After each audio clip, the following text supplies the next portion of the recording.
it was more than just love. High on her scent, we surrendered our beings to one another, and as they collided, we made music that night. A melody so sweet, it summoned your soul straight out of eternity and into my belly, where I sang you lullabies and with dream-filled eyes patiently awaited your first cry, which was said to arrive at the 9th wincing and waning of the moon's crescent smile. Some had said I looked as though I'd swallowed the moon, but you and I know it was only light borrowed from the sun. For after 2 pink stripes on a white magic wand, we were told by a wizard in a white coat that we would soon be bearing mortal guardianship to your precious soul. And as he shone light into your cocooned world inside of me, I was filled with the greatest awe. As we snuck a peek at you play hide and seek with your tiny little hands and feet that ticklishly punch and kick and reach for whatever lies beyond your incubating bubble of hopes and dreams, but pace yourself, young dreamer.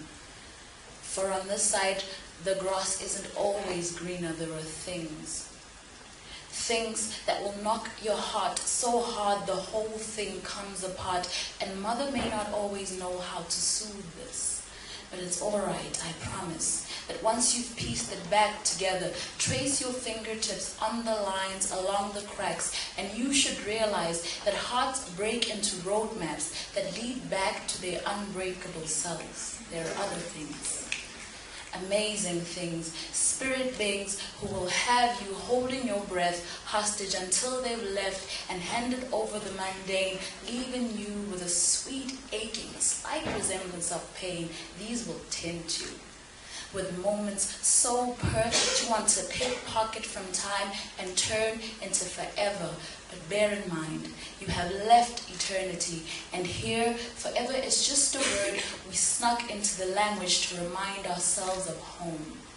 But nonetheless, I'm honored to have you here and promise to do my very best for you. I will go out to borrow and bottle all of sunlight from daytime, fitted at the end of a torch just to illumine every dark corner in your mind where you think monsters hide.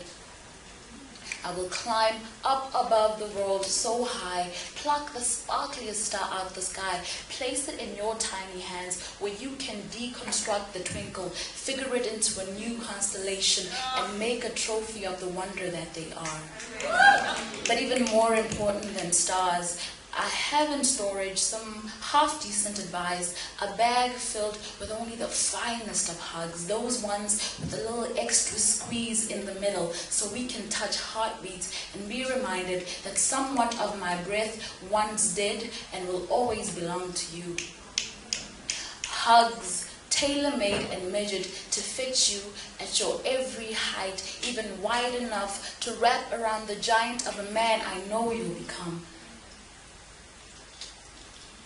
Kisses to cover your every inch of skin, and a stillness to move with you always, just so you may know that even before you were born, I loved you more than you will ever know.